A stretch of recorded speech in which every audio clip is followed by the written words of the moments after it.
My husband, 43-year-old male, and I, 47-year-old female, have been together since 2014 and have been married for 1 year. We have one child who is 6 years old. Unfortunately, I am handicapped because of a chronic disease and can no longer work. I used to work as a high school teacher. He is working full-time as a teacher on Mondays and Fridays until 1 p.m., and on the other weekdays until 3 p.m. On his shorter days, he goes to the gym for 2.5 hours right after school.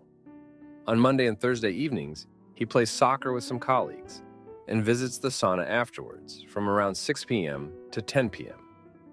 After he comes home from work, he does not want to communicate or spend time together, but rather sleep for about an hour. Afterwards, he drinks coffee and then needs time for himself. On the evenings he's home, he wants to watch his program on TV, usually sports. So I spend my evenings alone with my iPad in my room. That's okay for me, as we've almost slept separately since the beginning. On the weekends, he usually takes trips with our son, where I cannot join because of my disability. I'd love to be able to go on some trips so that I can join too. But he does not want our son to have to take this into account or miss out on anything because of me. Some days he also goes hiking with some friends for a whole day on weekends. That's okay. But every time I want to spend time with him, he says he does not have any time, and that I am needy, and that I just don't realize how busy he is. And when he does spend time with me, he limits it, saying things like, "Okay, but only 5 minutes. I need to do this or that." And then he stands up after those 5 minutes. When I complain and ask, for example, why he takes time for sports, but not for me, he tells me that his sport is not negotiable, as he's not doing it for fun, but for his health. He slipped a disc last year and has been told to go to the gym. Whatever I say, I am always the one who doesn't understand how things work or who is demanding. I tried to tell him how I felt this afternoon and called him. I told him I felt lonely and sad and that he does not want to spend time with me. He just listened and said nothing, and then responded with empty phrases like, "We will find time in the future." I said I can't take it anymore. He said nothing. The line was just calm. And then, after a while, he said, "I'm going to end the call now," and hung up. Am I expecting too much? How much time do you spend with your significant other? Today I tried to talk to him again, but the result was that he tells me that if I tell him how I feel about his behavior, I am the problem and that I'm merely projecting it onto him because I refuse to work on my health problems harder. I included Edit too because he really does a lot at home. He just told me that tonight he's having a beer with the boys. I couldn't hold back and asked him, if he had time for that, why didn't he have time for me? He answered that if I helped him more at home, he would have more time for me. I asked him why he thought I didn't help more, and he answered with an eye roll, "Because you're not able to." Now, for a few comments before the update. Comment 1. He won't choose family activities in which you can be part of. This isn't a marriage. I'm so sorry you've basically been abandoned by your spouse. I would have a serious discussion about what he actually wants. You are not furniture. You are not an inconvenience. You're still his wife and the mother of his child. If he doesn't want to be a husband, it's time for him to speak up instead of excluding you, pointedly, every chance he gets. It's the trips with our son that don't include you that are really showing that he wants to be pointedly cruel. Comment 2. You guys are practically divorced, emotionally. Your husband is extremely selfish. He cannot get a van suited for your wheelchair so you can be involved in activities and travel with them. He has shown repeatedly that he wants nothing to do with you. At this point, you are a guest in the house, not his wife or partner. My advice? Divorce him. Because I don't think he will want to go to marriage counseling or even listen to you. Damn, he's such a freaking a-hole to you. Ugh. Now, for the update. Hey everyone, a lot has happened since my last post, and I've got quite the update for you all. Buckle up, because things have taken a turn I never expected. So, my husband and I have been together for quite some time, and our marriage has always had its ups and downs. But recently, things have gotten way out of hand. Remember how I told you about his busy schedule and how he never seemed to have time for me? Well, it turns out there was more to the story than I knew. A few weeks ago, I started noticing that my husband was being extra secretive with his phone. He's always been a private person, but this was different. He would quickly turn off the screen when I entered the room, and he started taking calls in another room, whispering so I couldn't hear. It was odd, considering we've always been open with each other about our phones and stuff. Then, one day, I accidentally stumbled upon a receipt for a fancy restaurant in his coat pocket while doing laundry. It was dated for a Monday evening, a time when he was supposedly playing soccer with his colleagues. My heart sank. I didn't want to believe it, but I had to know what was going on. I decided to confront him about it. When I asked him about the receipt, he brushed it off, saying it was a work thing, nothing important. But I could tell he was lying. His eyes darted away and he seemed nervous. I pressed him further, and that's when he dropped the bombshell. He admitted that he had been seeing someone else, a fellow teacher from his school. I was devastated. All this time, while I was alone at home, struggling with my disability, he was out having an affair. He tried to justify it by saying that he felt neglected and that our relationship had become more of a caretaker situation than a marriage. But that was no excuse for what he did. The betrayal cut deep, especially because of our history together. We met back in 2014, and he was so supportive when I first got diagnosed with my chronic disease. He was my rock during the tough times, and I thought our bond was unbreakable. But now, it felt like all those years meant nothing to him. After the confrontation, things got even worse. He started coming home later and later, barely speaking to me. It was like I didn't exist to him anymore. And when he was home, he was cold and distant. It was clear that he didn't want to work on our marriage. I tried to reach out to him to see if there was any way we could salvage our relationship for the sake of our child, if nothing else. But he was dismissive, telling me that I was the one who needed to change, that I was the one who was too needy and demanding. It was a tough pill to swallow.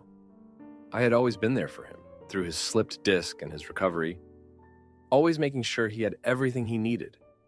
And now, when I needed him the most, he was turning his back on me. The situation at home became unbearable. I felt like I was living with a stranger, not the man I married. Our son could sense the tension, too, and it was affecting him. He started asking questions, wondering why Mommy and Daddy weren't talking like before. I knew I had to do something, for my own sanity and for our son's well-being. So I started looking into support groups for people with disabilities, trying to find a community where I could feel understood and not so alone. And then, just when I thought things couldn't get any worse, I found out that my husband had been lying about the extent of his affair. It wasn't just a fling. He had been seeing this woman for months, even before he started being so distant with me. He had been using his gym time and soccer nights as cover for his rendezvous. I was furious. All those times he told me he was too busy for me, that he needed time for his health, he was actually with her. It felt like my whole world had been turned upside down. Now I'm at a crossroads. I don't know if our marriage can survive this level of deceit. I'm trying to focus on myself and our son, to build a life that isn't defined by my husband's actions. He's still living at home, but we're like two ships passing in the night. We barely speak, and when we do, it's only about our son or necessary household matters. The love and trust that once held us together have been shattered, and I'm not sure if they can ever be repaired. My husband cheats while I'm bearing our son and battling my dad's cancer. So I kick him out and lawyer up with military friends by my side as I plan my next move. Husband, 34-year-old male, and I, 29-year-old female, have been married for 5 years. I just gave birth to our son 2 months ago while husband was deployed. Here's some background info on us. We both come from a military background. He is still active duty while I am now out of the military working in a different career field. We were living overseas and moved to our current home 4 months ago.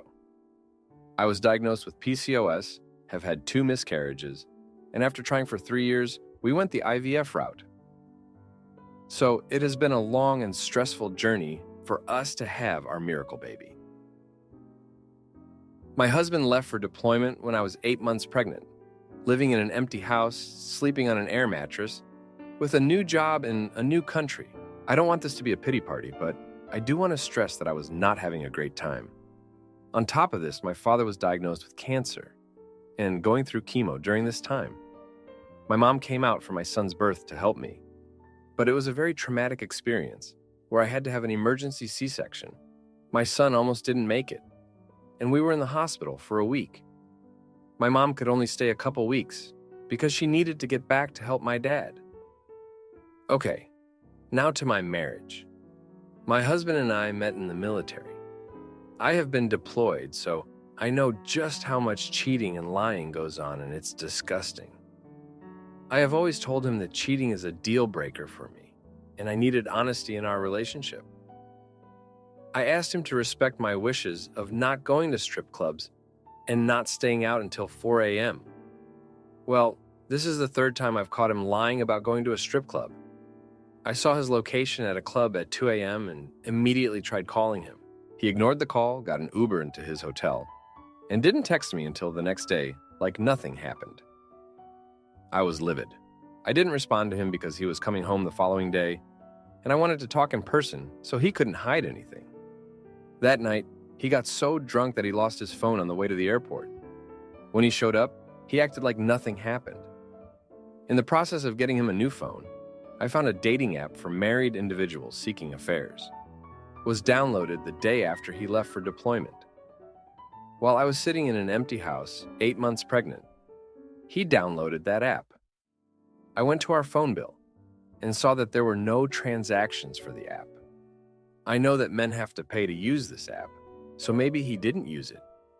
The fact that he has the app is messed up regardless. Then I look at his bank statements and see that he spent almost $300 at the strip club that he denied he went to. He said he had no idea it was a strip club, even though he spent 4 hours there. I asked if he was blind or stupid.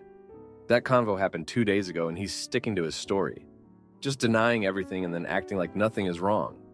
I don't know who this man is anymore. I'm so disappointed and just dumbfounded. I took off my ring and have been sleeping in the guest bedroom since he returned. I don't ever see myself trusting him again. I want my son to have a father in his life, but I can't afford to live in this area if we split. What do I do? Now, for a few comments before the update. Comment 1.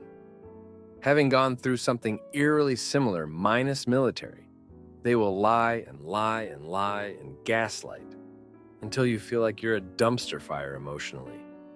If it walks like a duck, quacks like a duck, and looks like a duck, it's a good chance it's a duck. I'm so sorry you're experiencing any of this, and I cannot stress enough to take care of you and your baby's best interests first. I know you know the answer, as disappointing as it is and hard to understand. Please keep your mind open to what you know is the reality and truth, because he's going to keep making you feel like the problem is you and/or in your head. Comment 2. You know what to do. Do not let your child grow up seeing you roll over like a doormat, so your husband can just go do whatever with zero regard to his commitments and responsibilities at home. He didn't just cheat on you. That's $300 your child needs. Babies are expensive. The only way you will not have hundreds of dollars wasted on strippers and booze is if you aren't married to this guy. Go live somewhere you can afford it, where you have support. Go be with your dad. I'm sorry, but this man isn't even worth crying over. But it is sad he values his own family so little. What a shame. Go ahead and embrace the rage. Now, for the update. Hey everyone, it's been a week since I last posted about my husband and the whole strip club and dating app debacle. I've got an update for you all, and let me tell you, it's been a crazy few days. So, after I took off my ring and moved into the guest bedroom, my husband seemed to realize that I was serious about being upset. He started trying to talk to me more, asking if we could sit down and have a conversation. I agreed because I figured we needed to discuss how we were going to move forward for our son's sake. We sat down at the kitchen table, the same one where we'd shared our first meal in this house, a moment that now felt like a distant memory. He started off by apologizing for going to the strip club and for downloading the dating app. He claimed it was a moment of weakness and that he never actually met up with anyone from the app. I wanted to believe him, but trust is hard to rebuild once it's broken. Then, he dropped the news on me. He confessed that the night he got so drunk and lost his phone, he didn't actually lose it. He had left it at a coworker's house because he didn't want me to see the messages from another woman. My heart sank. This was the same coworker who had been his buddy during deployment, the one he'd always talk about in his emails home. I had always thought their friendship was innocent, but now I wasn't so sure. I asked him to leave the house. I needed space to think and to take care of our son without the cloud of his betrayal hanging over us. He packed a bag and went to stay with a friend from the base. The house felt empty without him, but it was a relief not to have to face him every day. A couple of days later, I got a call from a number I didn't recognize. It was a woman claiming to be the wife of my husband's coworker. She told me that she had found messages between our spouses that were definitely not just friendly. She was devastated and thought I should know. My world was spinning. Not only had my husband lied about the strip club and the dating app, but he had also been having an affair with his coworker's wife. I confronted him about it when he came to see our son. He couldn't even look me in the eye. He admitted to the affair and said it started a few months into his deployment. He said he felt lonely and disconnected from our life back home. That was no excuse for what he did, and I told him so. The next few days were a blur of emotions. I was angry, hurt, and felt so betrayed. I thought about our past, about how we had met during training and supported each other through our military careers. We had been through so much together, and now it felt like it was all for nothing. I started looking into my options. I couldn't afford to stay in this area on my own, but I also couldn't imagine staying in a marriage without trust. I reached out to some old military friends for support and advice. They reminded me of my strength, something I'd almost forgotten in the midst of this chaos. Yesterday, I went to see a lawyer to understand my rights and what a separation would look like. It was a tough step, but I needed to know where I stood legally and financially. As for my husband, he's been trying to make amends, but I'm not sure if it's too little too late. He's been spending time with our son, which I appreciate, but our interactions have been limited to discussions about our baby's needs. I'm still processing everything and trying to figure out what's best for me and my son. It's not going to be easy, but I know I need to make some tough decisions about our future.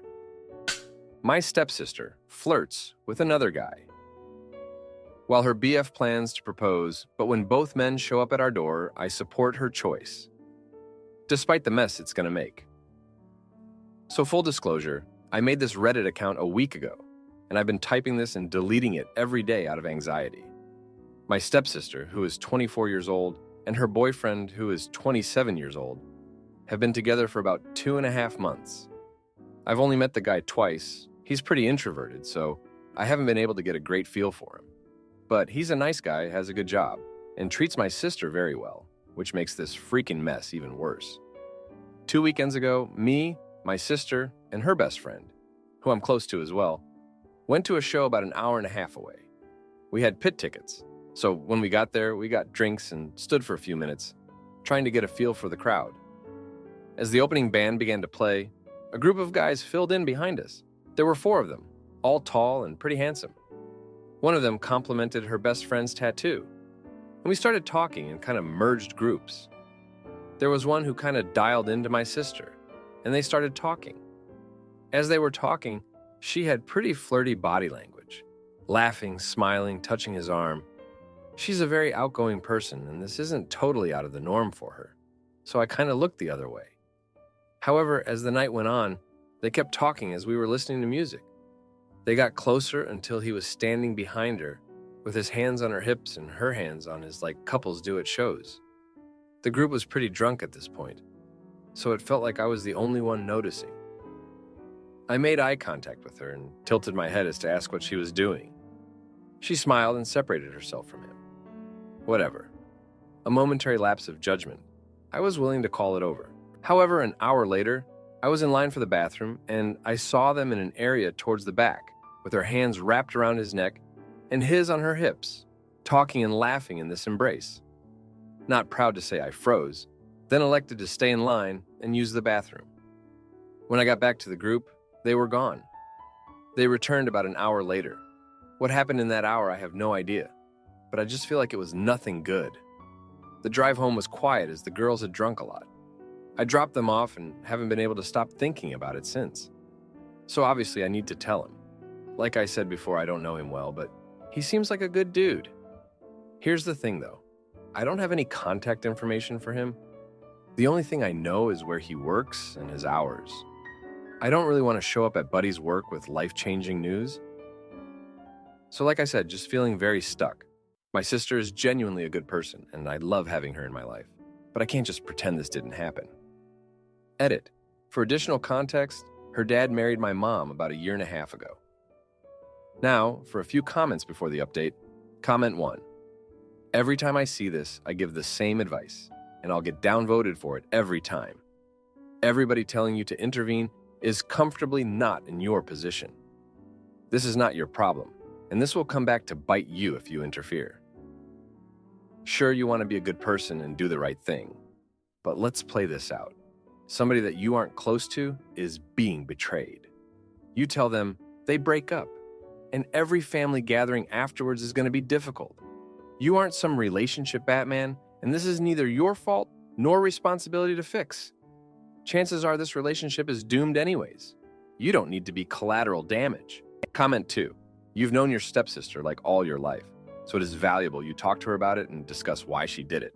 And that dude, only 2.5 months, is actually a small fraction of time, but doesn't excuse her behavior. If you are honest and open with her, then do it. But remember to tell her you want her to tell her boyfriend about what happened, and who knows? Maybe they aren't even serious emotionally if she's trying to already leave the other guy. Now, for the update. Hey Reddit, it's been a week since I posted about the mess with my stepsister and her boyfriend, and boy do I have an update for you. I've been wrestling with what to do, and things have gotten even more complicated. First off, I should mention that my stepsister and I have always been close, even before our parents got married. We've had each other's backs through thick and thin, so after what I saw at the concert, I was torn between loyalty to her and doing the right thing by her boyfriend. I decided to talk to her best friend first, hoping she might have some insight. Turns out, she had noticed the flirting too, and was just as concerned.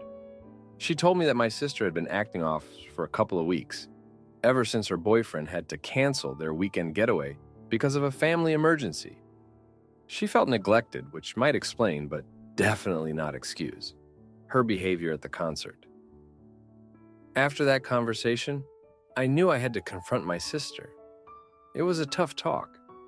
She broke down, admitting that she felt trapped in the relationship and that the guy from the concert was just a moment of weakness. She swore nothing happened beyond the flirting, but she couldn't promise it wouldn't happen again. She was planning to break up with her boyfriend, but didn't know how. I was still processing all this when the next bomb dropped. Her boyfriend showed up at our house unannounced. He had a bouquet of flowers and an apologetic look on his face. He wanted to talk to my sister about the missed weekend and make things right. I was in the other room, but I could hear them talking. He confessed that he had been feeling distant because he was dealing with his own family issues and didn't want to burden her with them. Just when I thought things couldn't get more intense, the doorbell rang again. It was the guy from the concert. He had tracked my sister down, wanting to see her again. I answered the door, and the look on his face when he saw me was priceless.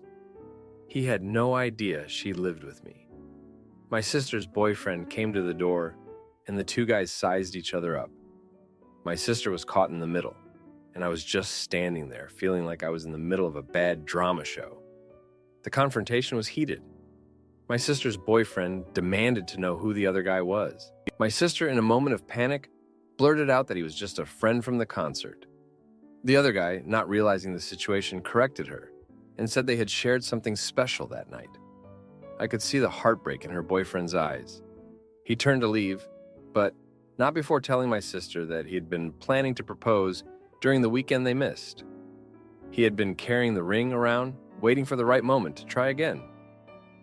My sister was in tears, and the other guy, realizing he was the other man in a much bigger story, quietly excused himself and left.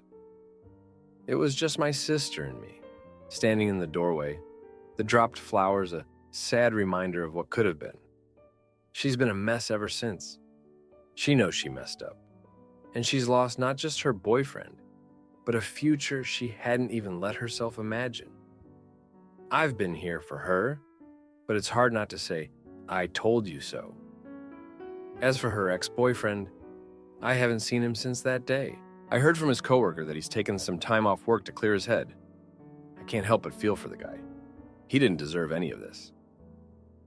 If you like this video, you'll probably like these too. Also, while you're here, please consider subscribing. It's your support that keeps this channel alive and allows me to make better and longer videos. Have a great day.